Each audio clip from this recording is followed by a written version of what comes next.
So, have you ever had a friend completely ruin a weekend trip you'd been hyped about for months? Like, you picture this perfect beach escape, sun on your face, cold drinks in hand, and then bam, the whole thing just implodes?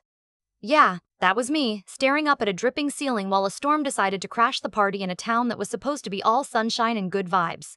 It was one of those moments where you just sit there, your jaw kind of slack, wondering how the hell you went from excitement to, well, a full-blown nightmare.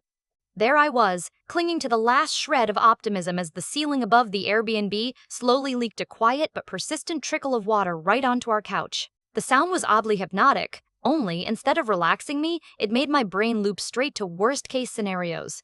I tried to ignore it, actually, pretending this bit of rain was just part of the beach charm, you know? But then the wind picked up, rattling the windows like it had a personal vendetta against us. Outside, the sky turned a shade of deep gray that didn't belong to summer, more like the sky had forgotten it was supposed to be a vacation day and decided to throw a tantrum instead. And it wasn't just the weather. That night, things got complicated, to say the least. Like, complicated in the way that if you tried to explain it later, people would probably think you were making it up for entertainment, only it was all painfully real.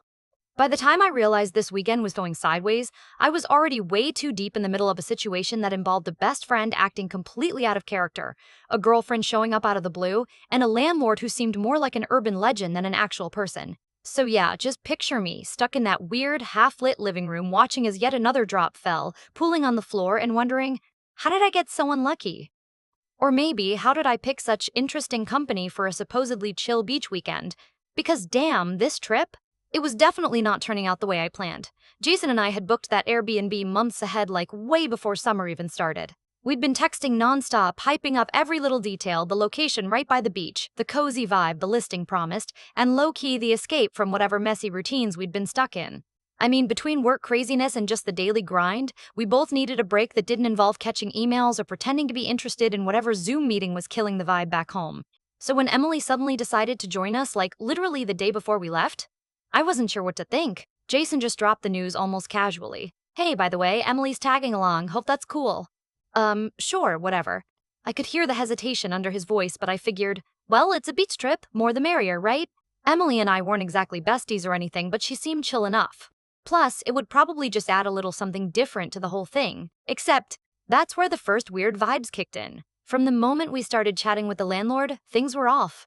He was this quiet guy who never really looked us in the eye during the call, kind of dodgy with his answers about the apartment specifics. When I asked, so, the plumbing works fine? Because every other place I checked mentioned at least some upgrades, he just shrugged over the phone and said something like, it's a classic beach house charm. Okay? Classic is one thing, but I wasn't sure I signed up for antique plumbing charm. Granted, the place was way cheaper than other rentals nearby, and yeah, that was partly why we went for it, but even that felt too good to be true. On top of that, when we arrived, the neighborhood was, well, let's just say it wasn't exactly the postcard-perfect beach town we'd imagined. A couple of the restaurants nearby looked like they hadn't been cleaned since forever, and the beach itself was a little less sparkling turquoise and a bit more weed-choked sand. Not the end of the world, really. I mean, Jason and I are pretty adaptable, but the back of my mind was buzzing quietly. What if this trip wasn't the chill weekend detox we'd been dreaming about? Emily tried to lighten the mood. She's got this infectious laugh that even when things go sideways, you sort of want everything to be okay just because she seems so determined to make it that way. But with her randomly showing up and the house already feeling a little sketch, there was this weird triangle of tension that settled between the three of us. Like unspoken questions hanging in the air. Who was really in charge? How much did Jason actually want Emily there? And honestly, how long before this setup started to crack? Jason tried to pretend everything was fine. He's the pretty laid-back type usually, but there was a subtle tightness around his smile whenever Emily suggested anything. And Emily, bless her, was trying to act as the guest who just wanted to fit in, but sometimes the kindest smiles don't quite mask discomfort. And then there was the landlord or, well, the absence of one. We'd mostly been dealing through text or brief calls because the guy was impossible to pin down in person. When I asked Jason if he'd heard anything from the landlord about some minor fixes we were hoping for, he looked at his phone like it had suddenly turned into a ticking bomb. Dude, I texted him 3 times already, no response. Kind of suspicious, right? Jason muttered. I nodded. Yep. What kind of place has a landlord that ghosts you before your stay even begins? Jason rubbed the back of his neck. Maybe he's just busy? Or maybe this place is like one big fixer-upper that the guy doesn't want to be bothered with. That thought made me swallow hard, staring around the living room with its peeling paint and the windows that didn't quite seal right. The ocean breeze was creeping in the way that made me itch for fresh air, but also made the whole place feel a little unstable. Still, I was determined to make the best of it because I'd been looking forward to this weekend too much to let some weird landlord and a surprise guest ruin it before we'd even unpacked. So we unpacked, tucked ourselves into the not-so-cozy beach house, and sat down to map out our plans for day one. The air was thick with hopeful excitement and just enough apprehension that something might go sideways. I remember thinking, maybe this trip won't be perfect, but it could still be good. That was the moment Emily piped up with a smile that was a little too sharp. So, is anyone else a little curious why this place is so cheap? Like, come on, there's gotta be a story here. No way a beachfront spot this close doesn't cost an arm and a leg. Jason snorted, the first real laugh of the day. Well, if you're trying to freak me out, mission accomplished. But yeah, I did notice the odd vibe from the landlord. I was just nodding along, trying not to look at the ceiling too much, when Emily waved her phone. Actually, I did a quick search before hopping on the trip, and turns out this place has some, history. History? I asked, eyebrows raised. Emily's laugh didn't quite reach her eyes. Apparently, there was some kind of incident here a year ago. Nothing criminal or anything, just weird enough that some reviews mentioned it. Like strange noises, sudden repairs, that kind of thing. Jason groaned. Perfect.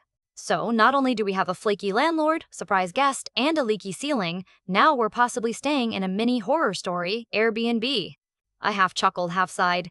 Yeah, this weekend's shaping up to be a real gem.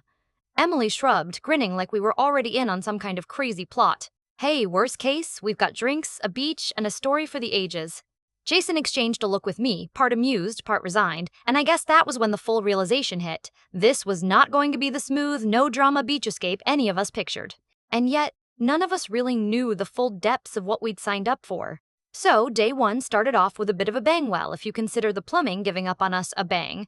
It was the kind of malfunction where the shower just decided it preferred to be a fountain instead. I mean, water was spraying everywhere, and the bathroom floor was quickly resembling a shallow pool. Jason was livid, pacing around like the plumbing apocalypse was somehow Emily's fault. You know what? He snapped, glaring at Emily like she personally jinxed the trip or something. This is totally on you. You stepped in here and boom, everything starts falling apart. Emily just blinked at him in that way that said, are we seriously doing this? Meanwhile, I was stuck in the middle, trying hard not to coach a fistfight, but also not great at staying neutral when the two people I was supposed to chill with were basically gearing up for round one of a weird weekend showdown. Yeah, the water was wild, but the real wild card was the mystery surrounding the place's past. After Emily's little online find the night before, Jason dug a bit deeper because, well, apparently misery loves company, and what popped up was enough to make all three of us sit down with drinks and awkward glances. There were mentions of all sorts of weird stuff, flared tempers from previous renters, weird break-ins that never got explained, and some cryptic notes about the landlord himself being pretty elusive, if not downright shady. Oh, and at least one former tenant claimed the place was haunted. Haunted? I was ready to laugh that off, except when the lights flickered for no apparent reason. That afternoon, the hairs on my arm definitely stood to attention. Jason and Emily's tempers, already simmering, boiled over when we tried to collectively decide how to deal with the landlord. Emily was all about calling him out and demanding answers. Someone needs to take responsibility, she said, arms crossed, voice firm. We pay to stay here. That ceiling leak, the plumbing, he can't just ghost us. Jason was more the patient, let's not rock the boat type, which was weirdly thrilling to watch because it was so unlike him. He just wanted to text the landlord again and hope for the best. No need to start drama, Em. He's probably got stuff going on we don't know about, Jason countered, but the edge in his voice betrayed just how little he wanted to have this conversation. And then I, feeling like some kind of mediator who only signed up for a weekend at the beach and not a group therapy session, tried to keep the peace. I suggested maybe we all just take a breath and call the landlord together, make it less about blame and more about fixing things. Cue the surprise guest. Just as I was dialing, the doorbell rang, and honestly, none of us was expecting anyone. There's nothing quite like the shock of realizing someone you didn't know was about to crash your oddly fragile beach weekend. It was this guy, early 30s, dressed like he might be from the landlord's circle or something to do with the house, we weren't sure yet. He carried this air of, I know more than I'm saying, and flashed a crooked smile that made me immediately suspicious. Oh, hey, he said, stepping inside like he owned the place. I'm here to check on the water situation. Heard you guys are having some issues? Jason and Emily exchanged glances that screamed, what the heck now? And I just stood there, feeling my stress level climb. This guy wasn't on our Airbnb messaging threads. None of us had been told he was coming. He introduced himself as a friend of the landlord, or maybe the landlord's fix-it guy. Though later, his stories about the landlord got fuzzier. Honestly, I couldn't tell if he was trying to help or if he was just some part of the mystery that clung to this house like mold on the bathroom tiles. As he poked around, inspecting pipes and muttering about classic design flaws, Jason got more and more agitated, sizing up this guy like he was an intruder rather than a handyman. Emily, on the other hand, was skeptical but oddly curious. Their exchanged looks hinted at some kind of past old grudges or shared secrets maybe, but I was way out of the loop, just wishing this guy would stop stirring the pot. By the time the surprise guest finished his weird little inspection, our living room had transformed into a tense courtroom with nobody feeling quite comfortable or certain about what was actually going on. I glanced at Jason and saw his jaw clenched so tight I half thought it might snap, while Emily's eyes darted between the guest and the locked bedroom door like she was trying to piece together a puzzle with missing pieces. And me? I realized this weekend wasn't going to unwind like the beach trip I'd imagined months ago. No, this was a whole different kind of journey, one with secrets, sharp words, and a plumbing system set on revenge. All I could do was brace myself for whatever was coming next, hoping that maybe, just maybe, the morning light would bring a bit more clarity, or at least less drama. The landlord finally showed up the next morning, as if he'd been summoned by the chaos we'd unintentionally unleashed. He was nowhere near the mysterious recluse we'd imagined. Instead, he was this unshaven, weather-beaten guy who shuffled into the house with a slow smile that barely reached his eyes. His presence immediately shifted the room's energy, not in a good way. "So, you're the man of the hour," Jason said, voice dry but tense, as if sizing him up to see if he could challenge the storm we'd been living through. The landlord glanced around, nodded once, and got straight to the point. "Look, I'm sorry about the mess. Yeah, this place has its quirks. The plumbing is old, the ceilings sometimes leak when the storm hits hard. Been trying to patch it up, but it's been tough with everything going on." Emily wasn't having it. "Tough? You didn't even answer our texts. We've had a fountain in the bathroom, a waterfall in the living room, and a surprise guest who just shows up unannounced." "That's not quirks, it's neglect." He shrugged with a kind of tired acceptance. "The guy who usually handles maintenance? You know, the handyman you saw? That's my nephew. He's doing what he can." That sent a glance between Emily and Jason, but neither said anything. I guess suddenly the handyman's crooked smile and vague stories made sense now, at least somewhat. Then, as if on cue, the locked bedroom door creaked open. We all turned, and the handyman nephew stepped out, carrying a box of old tools, sneaking a glance at us like he didn't want to be the center of attention. Jason's eyes narrowed. "Wait, what's in that room? Locked all weekend." The landlord's face shifted, getting a little softer. "That room's been shut since last year when the previous tenant left after, well, things got weird. Strange noises, stuff going missing, nobody's gone back inside." Emily stepped forward, curiosity burning in her eyes. "You never told us about that. Why keep it locked if it's haunted or what, unstable?" The landlord shrugged, then sighed. "Sometimes it's easier to not deal with every problem. I don't expect guests to want to live in a fixer-upper with mysteries, but that room best left alone." The air tightened. A low, shared unease settled over us as the reality sunk in. We weren't just battling faulty plumbing and a flaky landlord. We'd stumbled into some sort of half-forgotten mess, a house with a past as unstable as its pipes, and the weekend, well, it suddenly felt a lot more like a suspense novel than a beach getaway. Jason broke the silence, but this time his voice was sharp, almost bitter. "This whole trip's been a disaster, and I swear Emily barely made it easier." His eyes pinned on her. "Maybe you shouldn't have come." Emily's brows furrowed and her lips pressed together. "Oh, so now I'm the problem?" She shook her head, stepping closer to him. "I didn't make the plumbing explode, Jason. I didn't hide the landlord. You were fine with keeping everything under wraps." The argument was a slap of reality hitting hard. They circled each other verbally, not quite shouting, but the tension cracked like lightning between them.